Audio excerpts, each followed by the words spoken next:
Hey everyone, I've thought long and hard about making this video today, and it's quite a challenging video in some respects. I guess it's after hearing of the news of a friend of mine taking their life this week. It's something I wanted to talk about in today's video, and it's this idea of spiritual suicide.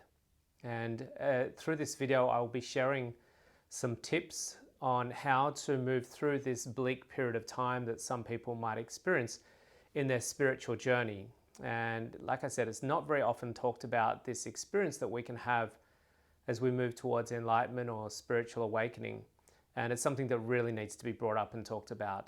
It's something that I feel, after contemplating it and sitting with this over the week, I felt that my friend's taking of their life could be just purely a negative, tragic experience, or could be something that could add value to other people's lives, hopefully. And hopefully this video might assist and support some people through their journey, because I will be offering some tips and guidance on how to move through this bleak and potentially challenging time.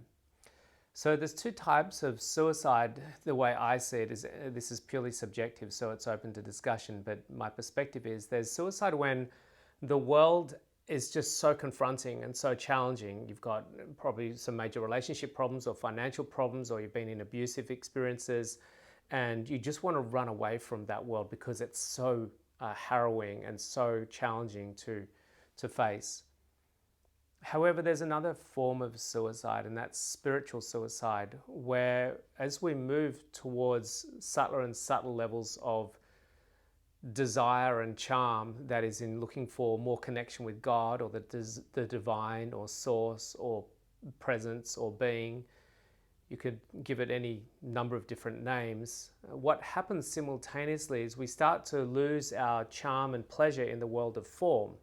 So that's like making money or making love or going to the movies or having ice cream or going for a surf or making money, going to work and having a bigger portfolio, investment portfolio, or buying some Bitcoin. There's a number of different things that we find pleasure in the outside world, the world of form.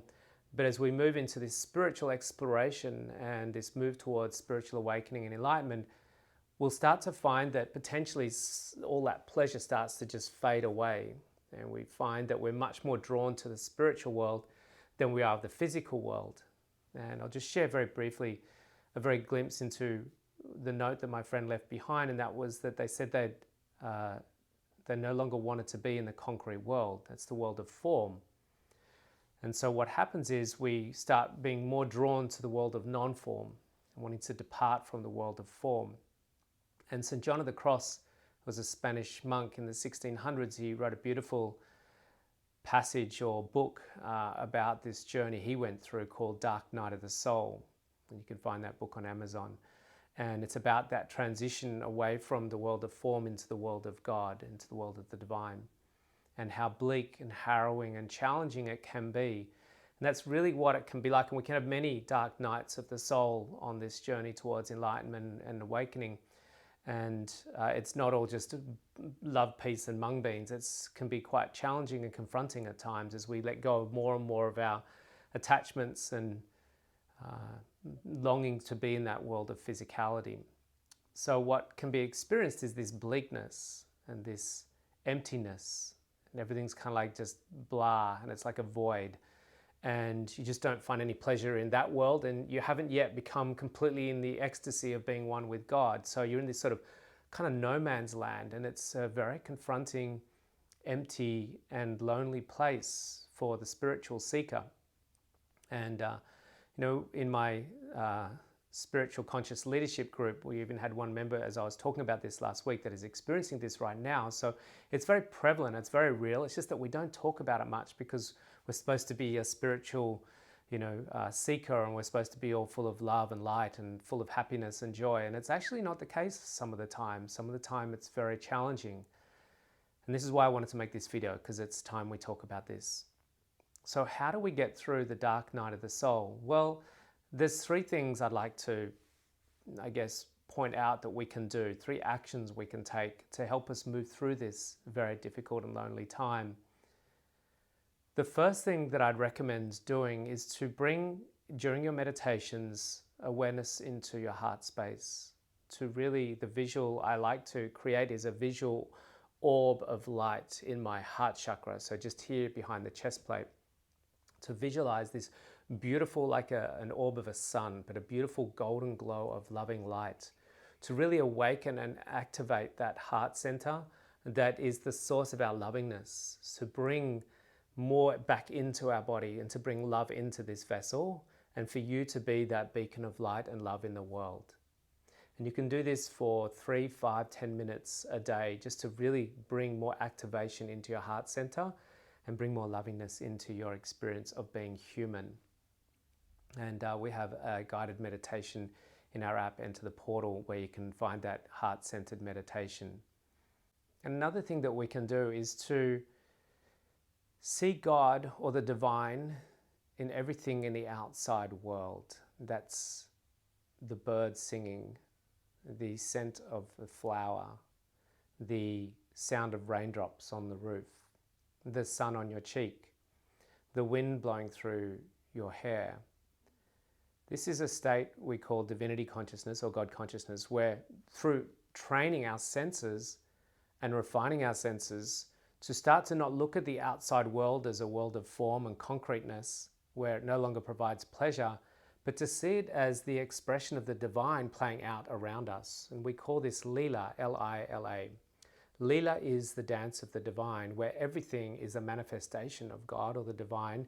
And through the subtlety of our senses, we start to detect that. So train your senses to experience the interaction of forms with you. And we think of lovemaking as two bodies rubbing up against each other as the only source of lovemaking. But really what we're looking at is all forms interacting and playing, and that is lovemaking. So think of the chocolate cake on your tongue is lovemaking. The sun on your skin is lovemaking. The sound of the bird moving across the ether into your ear is lovemaking. Excuse me. And everything that you see, taste, touch, hear, and smell is actually you having union with the divine in the ecstasy of lovemaking. And this is a really beautiful way of no longer seeing the world as some sort of separate, horrible, concrete place that doesn't bring any pleasure, but actually see it as something that you're dancing with and playing with in this ecstasy. And this will really enable you to be in this world much more beautifully and divinely and joyfully. And finally, the last thing that I'd recommend doing is to start doing acts of kindness, to be of relevance, to be significant in the world.